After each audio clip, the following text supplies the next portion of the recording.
Muy buenas noches, hermanos y amigos. Dios los bendiga. Gracias. Les habla el profesor Ramón Romero, quien va a tener un tema especial para esta ocasión. Elevemos nuestros corazones a Dios. Querido Padre, ante tu augustísima presencia estamos para pedir tu bendición. Acompáñanos, Señor, por favor, en el nombre de Jesús. Amén. Abramos nuestras Biblias.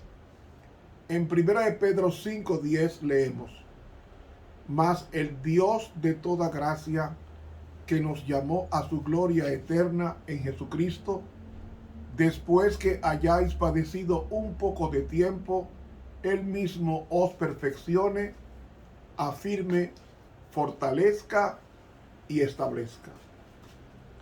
La primera pregunta que hacemos en esta noche es: ¿por qué sufren los inocentes? ¿Por qué las personas inocentes sufren mientras que las personas malas prosperan? ¿Por qué muchas personas no reciben lo que merecen? ¿Será que Dios se deleita en la injusticia? La vida no siempre es justa. De hecho, a menudo no es justa. No vemos siempre justicia en nuestra sociedad. Pero recordemos, el mal y el pecado no reinarán para siempre. Porque Jesús vendrá para recompensar a cada uno según sea su obra, como dice Apocalipsis 22:12. Aparentemente, cuando una persona se convierte al cristianismo, lleva todas las de perder. Sufre de abuso de parte de su familia, de sus amigos, de sus particulares, y además sufre humillaciones, maltratos y en muchos casos hasta la muerte.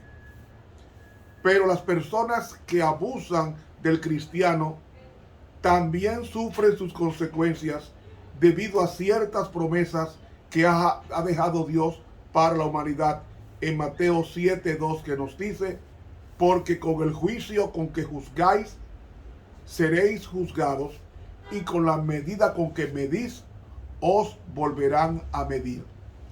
Por lo tanto, todo el mal que se inflige al prójimo se le será devuelto al malhechor.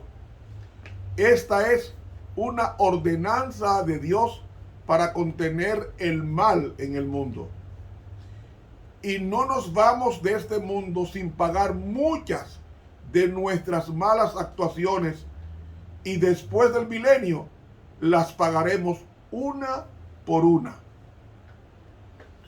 Hay también palabras del Señor para aquellos que sufren del parte del prójimo.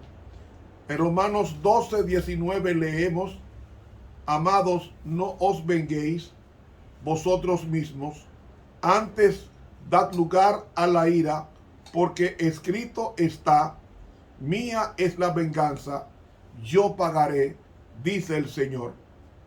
Y no importa al cual bando pertenezcamos, tenemos por delante el sufrimiento. ¿Y por qué sufrimos? Bueno, sufrimos por nuestras decisiones equivocadas. Sufrimos muchas veces por los pecados de otros, como el contagio, el COVID-19, el SIDA. Y algunas veces se sufre sencillamente por las desgracias que ocurren en la vida, como accidentes de tránsito, como un resbalón que se rompe la cadera, etc. Muchas veces se sufre con enfermedades y muerte. Y muchas veces sufrimos por desgracias naturales como tornados, terremotos, huracanes, incendios inundaciones, sequía. Y muchas veces sufrimos por nuestros enemigos viciosos, como son los asaltantes, los robos, los crímenes, las violaciones, los secuestros, etc. Al final, sufrimos por el pecado en general. Y no importa de qué bando seamos, estamos sentenciados a sufrir en este mundo. Pero Dios nos va a recompensar de acuerdo a nuestras obras. Y Él celebrará un juicio justo y perfecto, donde no hay equivocación. Dios juzgará no solamente las obras, sino también los motivos de esas obras. Tenemos el caso del martirio. El martirio es la máxima ofrenda que un humano puede entregar a Dios. Desde que fue fundado el cristianismo por Jesucristo, no ha faltado en esta tierra una persona que sufra por causa de la religión cristiana. El mártir es una clase especial de persona. Tiene un espíritu o pensamiento especial. Su entrega a Dios, lo más grande que se le puede entregar, que es la vida. Su recompensa en el cielo será especial. Primeros Escritos, página 18, leemos: en el trayecto encontramos a un grupo que también contemplaba la hermosura del paraje. Advertí que el borde de sus vestiduras era rojo. Llevaban mantos de un blanco purísimo y muy brillantes coronas. Cuando los saludamos, pregunté a Jesús quiénes eran y me respondió que eran mártires que habían sido muertos por su nombre. Los acompañaba una innúmera hueste de pequeñuelos que también tenían un ribete rojo en sus vestiduras. Según esta cita, sus vestiduras son más resplandecientes que las de los demás redimidos y son adornadas por franjas rojas en las faldas de sus vestidos. Ellos, lo mismo que Jesús, logran entender lo que significa ofrendar la vida por causa de la verdad. Qué sorpresa será para Esteban contemplar a su verdugo Saulo de Tarso vistiendo las mismas vestiduras especiales de un mártir. El espíritu de profecía dice que en el grupo de los mártires que entre al reino de los cielos habrá una multitud increíble de niños que, por la decisión de sus padres, fueron ofrendados al cielo antes de negar el dulce nombre de Jesús. Cuenta la historia de la hermosa respuesta que la mártir Margaret Maitland dio a sus verdugos antes de morir en Escocia. Los verdugos habían atado a otra mártir a la estaca en las playas del mar, en medio de la marea alta y la marea baja.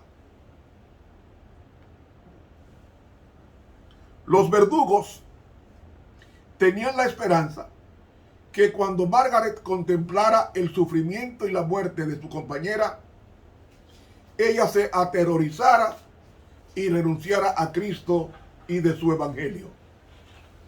Margaret contempló la escena de su compañera con profunda simpatía, pero sin ninguna manifestación de terror.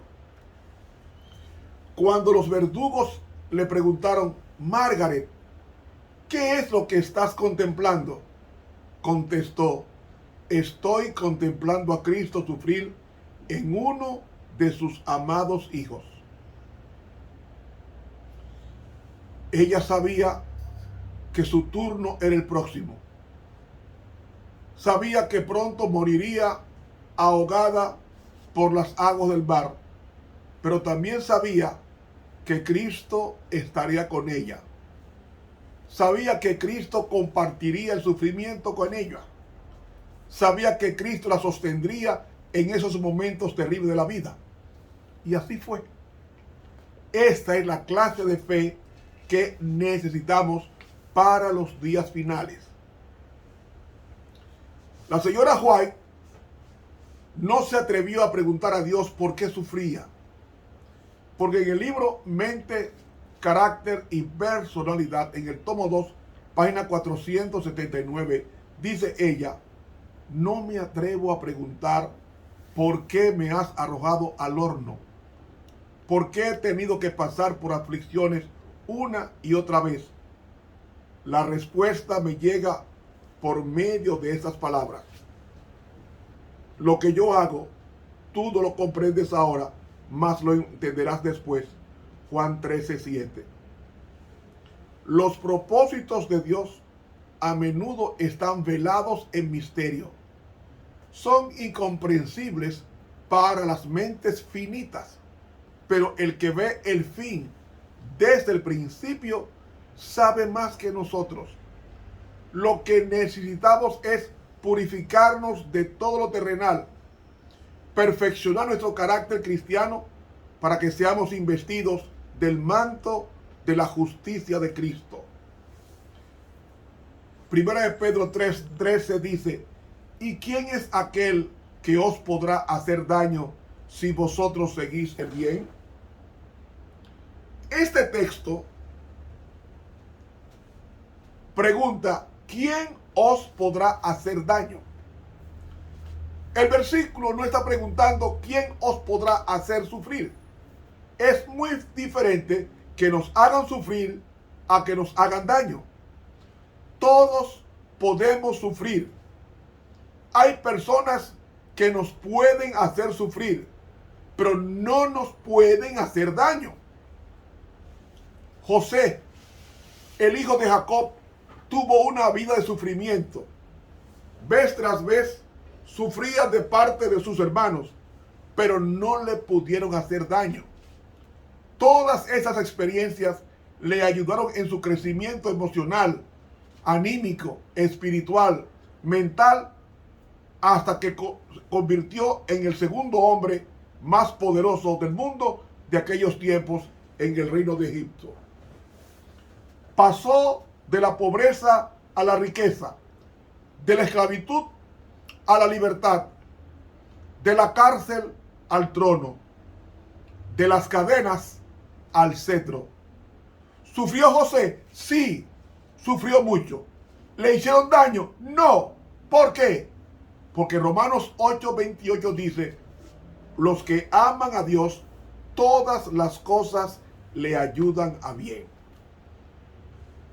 A los apóstoles y a los cristianos de la Edad Media se les hizo sufrir mucho, pero no se les hizo daño, porque sufrieron torturas, ignominias, hambres, la espada, falso testimonio, una vida sin honor, y muchos de ellos sufrieron muertes violentas. Pero en medio de todo ese sufrimiento, el mundo no les pudo hacer daño. Fueron sustentados por la presencia del Espíritu Santo. En medio de las llamas se elevaban las más bellas melodías de alabanza y de honor a Dios y a Jesucristo. En medio de la mazmorra, la cárcel y el destierro tenían gozo, paz, alegría, como si estuvieran disfrutando en uno de los más suntuosos palacios de la tierra. Definitivamente, en la vida de un mártir hay mucho sufrimiento, pero no se le puede hacer daño. ¿Qué es lo que sucede? Aparentemente, el Espíritu Santo desconecta la mente del cuerpo, y mientras el cuerpo sufre cualquier tortura, la mente se espacia en cosas o en los lugares más bellos del universo. Morían cantando, morían felices mientras presenciaban impresionantes visiones. Morían recitando hermosos textos bíblicos. Morían sonriendo muchas veces mientras podían contemplar a los ángeles asistiéndoles y haciéndoles compañía. Morían sostenidos por la presencia del Espíritu Santo. Y lo más importante es que morían con la más completa seguridad de obtener la vida eterna a la venida de Jesucristo en gloria. ¿Entienden ahora que el mundo nos puede hacer sufrir, pero no nos puede hacer daño? Esteban murió contemplando a Jesucristo sentado a la diestra del Padre. Estaba arrobado por la experiencia, no tenía interés, ni tampoco sabía lo que estaba pasando a su alrededor. Pregunto, ¿le hizo daño el mundo? No, para nada. Y más que eso, a pesar de esa muerte violenta, posiblemente tampoco sufrió. Porque el espectáculo de la visión que le permitió contemplar el Espíritu Santo era tan sublime, tan profundo, tan arrobador, que lo que pasaba a su alrededor no tenía importancia. Es por esa razón que la experiencia del mártir es única. Sí, mis hermanos, es única. Y cuando nosotros pensamos en el martirio, nos da miedo. Pero el gran problema de nosotros no es el martirio per se. Eso solamente representa unos cuantos minutos de nuestras vidas. El gran problema de nosotros consiste en prepararnos para el martirio y llegar a la más sublime experiencia y ofrenda del ser humano.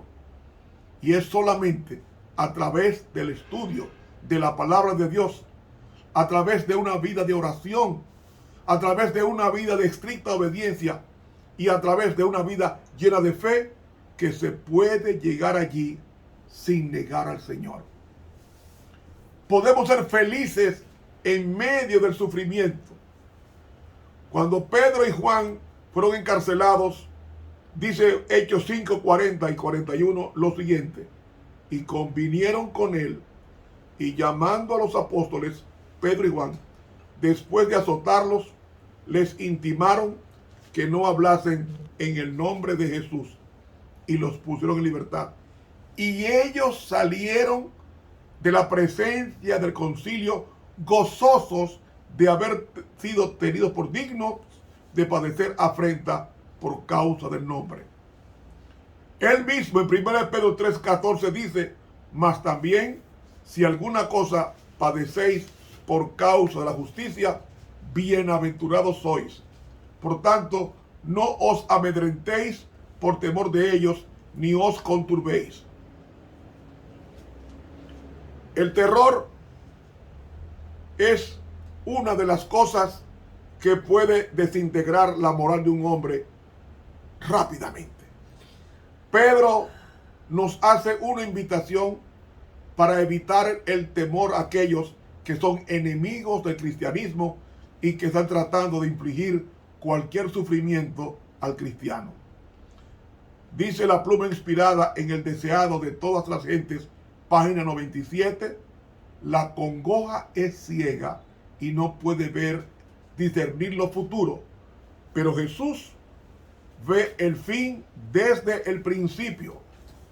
En toda dificultad tiene un camino preparado para traer alivio. Nuestro Padre Celestial tiene para proveernos de lo que necesitamos 1000 maneras de las cuales no sabemos nada. Y en Testimonios para la Iglesia, tomo 5, página 460, dice ella: la vida que se vive en Cristo es una vida llena de reposo. La inquietud, el descontento y la agitación revelan la ausencia del Salvador. Tener temor a algo que no vale la pena, ni tampoco hace sentido a un cristiano. Quien debería tener terror es el mundo, que pronto se va a enfrentar a los juicios de Dios, y nunca un cristiano que pronto va a comenzar a disfrutar de una vida eterna libres de pecado y sufrimiento. El gusano de tierra tiene un terror extremo e innecesario. Enfrentan el terror de la manera menos filosófica que puede existir. Cuando un gusano siente que la tierra está vibrando, inmediatamente comienza un acelerado escape hasta la superficie de la tierra. Y esto lo hace pensando que la vibración de la tierra está siendo producida por un enemigo número uno, que es el topo. Este comportamiento del gusano de tierra ha sido aprendido por un pájaro que en inglés es lapwings, que en muchos países de habla hispana lo llaman como el ave fría. El ave fría visita constantemente los campos de cultivos que han sido recién arados y allí comienza a golpear el suelo con sus patas. El gusano, al sentir la vibración de la tierra, se imagina que es el topo y sale enseguida a la superficie, donde prontamente es devorado por el ave fría. El pobre gusano, por escapar de un peligro imaginario, se entrega a un peligro verdadero donde termina perdiendo la vida. Hay muchas criaturas que son mucho más inteligentes que el gusano y que tristemente copian y siguen la funesta póliza de terror del pobre gusano. Entre estas criaturas se encuentra el hombre. Y digo el hombre porque la mitad de nuestras miserias y fracasos y la ruina es causada por el terror a un supuesto peligro que existe solamente en nuestros miedos y en nuestros pensamientos. Ministerio de Curación, página 192, dice la pluma inspirada: el que se humanó sabe simpatizar con los padecimientos de la humanidad.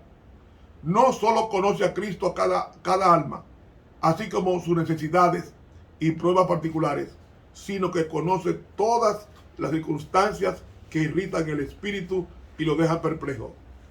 Tiende su mano con tierna compasión a todo hijo de Dios que sufre. Los que más padecen reciben mayor medida de su simpatía y compasión. Le conmueven nuestros achaques y desea que depongamos a sus pies nuestras congojas y dolores y que allí los dejemos. No es prudente que nos miremos a nosotros mismos y que estudiemos nuestras emociones. Si lo hacemos, el enemigo nos presentará dificultades y tentaciones que debiliten la fe y aniquilen el valor. Al fijarnos por demás en nuestras emociones y ceder a nuestros sentimientos, es exponernos a la duda y enredarnos en perplejidades. En vez de mirarnos a nosotros mismos, miremos a Jesús. Ministerio de Curación, página 192. 1 Pedro 4, 12 al 14 dice: amados, no os sorprendáis del fuego de prueba que os ha sobrevenido, como si alguna cosa extraña os aconteciese, sino gozaos por cuanto sois participantes de los padecimientos de Cristo, para que también en la revelación de su gloria os gocéis con grande alegría. Si sois vituperados por el nombre de Cristo, sois bienaventurados, porque el glorioso Espíritu de Cristo o de Dios reposa sobre vosotros. Ciertamente de parte de ellos Él es blasfemado, pero por vosotros es glorificado. Hermanos, las pruebas que nos vengan no las podemos ver como algo extraño, sino como algo normal en nuestras vidas. ¿Saben? El sufrimiento del cristiano es el camino correcto para volver al hogar celestial. Si fuéramos universalmente amados, llegaría el momento en que dudaríamos si estamos en el camino correcto al cielo. El sufrimiento ha sido usado por Dios en todos sus hijos a través de toda la historia del mundo. Dios usa el sufrimiento para corregir al ser humano. Y no importa la manera en que Dios nos trate, siempre nos trata mucho mejor de lo que merecemos, porque nos trata con amor y todo lo que permite que nos pase es para nuestro bien. Hermano, la aflicción es el remedio número 1 en el botiquín divino para sanar eficazmente al descarriado, porque tarde o temprano la aflicción hace su trabajo en el descarriado. Corrige los errores, las acciones malas son evitadas y el orgullo es vencido y el hombre se vuelve con el hábito de orar y de depender totalmente de Dios. Conflicto y valor, página 360, dice la pluma inspirada. Es la obra de la fe confiar en Dios en la hora más oscura y sentir, a pesar de ser duramente probados y azotados por la tempestad, que nuestro Padre empuña el timón. Solo el ojo de la fe puede ver más allá de las cosas presentes para estimar correctamente el valor de las riquezas eternas. Jesús, dice ella, no presentó a sus seguidores la esperanza de alcanzar gloria y riquezas terrenales, ni de vivir una vida libre de pruebas. Al contrario, los llamó a seguirle en el camino de la abnegación y el vituperio. El que vino para redimir al mundo fue resistido por las fuerzas unidas del mal. Así será con todos los que deseen vivir piamente en Cristo Jesús. Persecuciones y vituperios esperan a todos los que estén dominados por el Espíritu de Cristo. En todas las épocas, Satanás persiguió al pueblo de Dios, torturó a sus hijos y los entregó a muerte, pero en su muerte llegaron a ser vencedores. Testificaron del poder de uno que es más fuerte que Satanás. Hombres perversos pueden torturar y matar el cuerpo, pero no pueden destruir la vida que está escondida con Cristo en Dios. Pueden encerrar a hombres y mujeres dentro de las paredes de una cárcel, pero no pueden amarrar el espíritu. En medio de la persecución y la gloria, el carácter de Dios se revela en sus escogidos. Siguen a Cristo en medio de penosos conflictos, soportan la abnegación y experimentan amargos chascos, pero así aprenden lo que es la culpa y miseria del pecado y llegan a mirarlo con aborrecimiento. Al ser participantes de los sufrimientos de Cristo, pueden ver la gloria más allá de las tinieblas y dirán, porque tengo por cierto que lo que en este tiempo se padece no es de comparar con la gloria venidera que en nosotros ha de ser manifestada. Romanos 8:18. Conflicto y valor, página 360 de la pluma inspirada. Maranata, página 201, dice, así como Cristo fue odiado sin causa, también será odiado su pueblo por ser obediente a los mandamientos de Dios. Si aquel que fue puro, santo e inmaculado, que hizo bienes y solo bienes en nuestro mundo, fue tratado como un vil criminal y condenado a muerte, sus discípulos no deben sino esperar un trato similar. No importa cuán impecable sea su vida e intachable su carácter. Maranata, páginas 201, 202. Y en Testimonio para la Iglesia, tomo 7, página 29, dice ella, cuando los redimidos se congreguen en la presencia de Dios, se darán cuenta de cuán imperfectas eran sus conclusiones sobre lo que el cielo considera como éxito. Al repasar sus esfuerzos por alcanzar el éxito, descubrirán cuán insensatos eran sus planes, cuán triviales sus supuestas pruebas y cuán irrazonables sus dudas.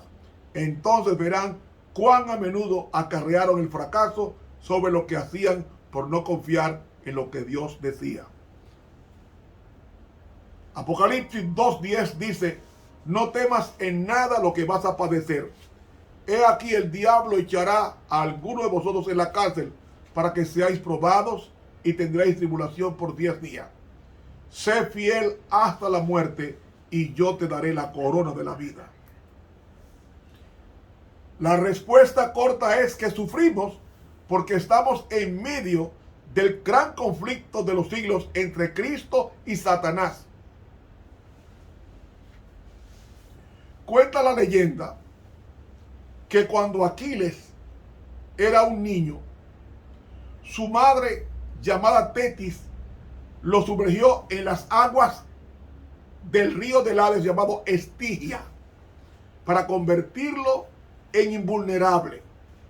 Pero el agua del Estigia nunca mojó el talón de donde ella lo tenía sostenido, y fue exactamente en el vulnerable talón de Aquiles donde la flecha encontró su blanco para acabar con la vida de este héroe mitológico de la antigüedad. El hecho de ser fieles a Dios no nos da ninguna garantía que el mal no tocará nuestras vidas. Aparentemente es todo lo contrario. Por el acto de ser fieles a Dios, nuestras vidas son constantemente atacadas en diferentes formas, y esto incluye también la misma muerte. La pluma inspirada en el libro En los lugares celestiales, página 119, dice: el seguir a Cristo no significa estar libre de conflictos. No es un juego de niños. No es ociosidad espiritual. Todo el gozo del servicio de Cristo significa la sagrada obligación de enfrentar a menudo duros conflictos. Seguir a Cristo significa duras batallas, labor activa, guerra contra el mundo, la carne y el maligno. Se requiere una vigilancia continua para ser fieles hasta la muerte, para pelear la buena batalla de la fe hasta que termine la guerra y como vencedores recibamos la corona de la vida. Apocalipsis 12:17 dice: entonces el dragón se llenó de ira contra la mujer y se fue a hacer guerra contra el resto de la descendencia de ella, los que guardan los mandamientos de Dios y tienen el testimonio de Jesucristo.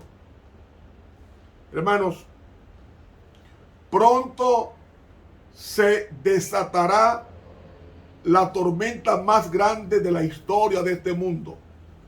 Esa batalla simplemente en la Biblia se llama la batalla de Armagedón. El Armagedón es la última batalla en este mundo entre las huestes del cielo y los poderes de las tinieblas. El trofeo a ganar es la vida de los santos. Muchos tendrán el privilegio de ofrendar sus vidas por Jesús, pero muchos no tendrán las fuerzas para pasar por semejante prueba. Por eso la Biblia asegura que muchos bajarán al descanso antes de la finalización del mundo y todos sus eventos aterrorizantes. En nuestros días, esa obra ya comenzó. Son miles y miles de hermanos que están bajando al descanso, y la mayoría de ellos van al descanso a través de enfermedades, como indicio de que el mundo está entrando a su recta final. El conflicto de los siglos, página 600, dice la pluma inspirada: los que honran la ley de Dios han sido acusados de atraer los castigos de Dios sobre la tierra, y se los mirará como si fueran causa de las terribles convulsiones de la naturaleza y de las luchas sangrientas entre los hombres que llenarán la tierra de aflicción. El poder que acompañe la última amonestación enfurecerá a los malvados. Su ira se ensañará contra todos los que hayan recibido el mensaje. Y Satanás despertará el espíritu de odio y persecución en un grado de intensidad aún mayor. Conflicto de los siglos apenas 600. Por eso el apóstol Pedro 2:21 nos dice: pues para esto fuisteis llamados, porque también Cristo padeció por nosotros, dejándonos ejemplo para que sigáis sus pisadas. Conflicto de los siglos para 605, leemos: los asaltos de Satanás son feroces y resueltos, sus engaños terribles, pero el ojo de Dios descansa sobre su pueblo y su oído escucha su súplica. Su aflicción es grande. Las llamas del horno parecen estar a punto de consumirlos, pero el refinador los sacará como oro purificado por el fuego. El amor de Dios para con sus hijos durante el periodo de su prueba más dura es tan grande y tan tierno como en los días de su mayor prosperidad. Pero necesitan pasar por el horno de fuego.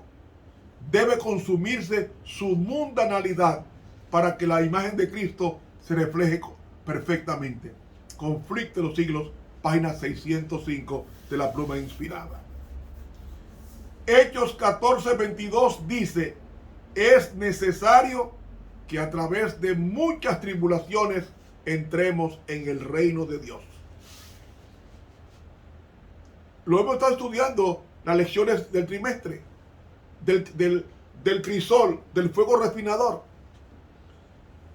En Primeros Escritos, página 66, leemos: el cielo nos habrá costado bastante poco, aun cuando lo obtengamos por medio de sufrimiento. Debemos negarnos a nosotros mismos todo el camino, morir diariamente, dejar que solo se vea a Jesús, recordar de continuo su gloria.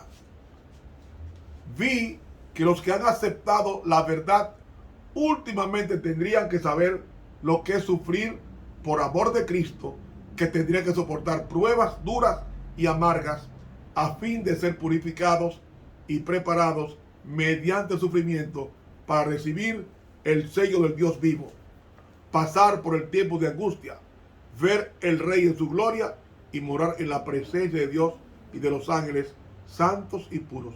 Primeros Escritos, páginas 66 y 67. Hermanos, en vez de cuestionar a Dios de por qué permite que nos acontezcan cosas malas, dejemos que Él nos purifique como el oro, con el fuego que consumirá nuestra escoria y nos hará semejantes a Él. Hechos 14:22 dice: es necesario que a través de muchas tribulaciones entremos en el reino de Dios. Y mis hermanos, Dios usa el sufrimiento para corregir al ser humano. Nunca nos quejemos. Pablo dijo en Romanos 8:28: y sabemos que a los que aman a Dios, todas las cosas les ayudan a bien. Esto es, a los que conforme a su propósito son llamados. No importa la forma en que Dios nos trate, Dios siempre nos trata mucho mejor de lo que merecemos. Nos trata con amor y todo lo que permite que nos pase es para nuestro bien. Dice Hebreos 12, del 5 en adelante, lo siguiente: ya habéis olvidado la exhortación que como a hijos se os dirige, diciendo: hijo mío, no menosprecies la disciplina del Señor, ni desmayes cuando eres reprendido por él, porque el Señor al que ama disciplina y azota a todo el que recibe por hijo. Si soportáis la disciplina, Dios os trata como a hijos. Porque ¿qué hijo es aquel a quien el Padre no disciplina? Pero si se os deja sin disciplina, de la cual todos han sido participantes, entonces sois bastardos y no hijos. En verdad que ninguna disciplina al presente parece ser causa de gozo, sino de tristeza. Pero después da fruto apacible de justicia a los que en ella han sido ejercitados. Nos trata así porque somos sus hijos.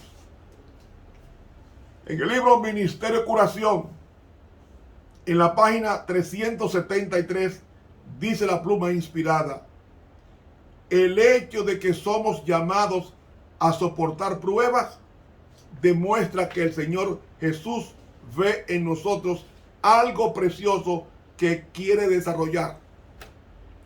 Si no viera en nosotros nada con que glorificar su nombre, no perdería tiempo en refinarnos. No echa piedras inútiles en su hornillo. Lo que él refina es mineral precioso. El herrero coloca el hierro y el acero en el fuego para saber de qué clase son. El Señor permite que sus escogidos pasen por el horno de la aflicción para probar su carácter y saber si pueden ser amoldados para su obra. Hermanos, al llegar al final de este estudio, te exhorto a buscar de Dios, pero a confiar en ese Dios que sufre con nosotros, a fin de gozarnos con nosotros, o a fin de gozarse con nosotros cuando estemos en su gloria, cuando estemos en su reino, cuando estemos allá. Hermanos, que Dios nos bendiga, que Dios nos ayude a vivir cerca de Él, y que podamos decir: Señor, perdóname por quejarme tanto, ayúdame a aceptar los problemas, confiando en que tú darás poder para resolverlos. Hermanos, este estudio de YouTube, te invito a que te suscribas al canal de YouTube Ramón Romero. Dale clic a la campanita y para que puedas recibir muchos temas por esta vía. Que Dios nos bendiga y nos ayude a pasar por la prueba sin quejarnos, porque el propósito es que Dios no pierda su tiempo en material inútil. Él nos refina como canteras para su palacio. Que Dios nos bendiga y nos ayude a nunca quejarnos, sino remitir nuestro caso al que juzga justamente. Estuvo con ustedes el profesor Ramón Romero. Buenas noches.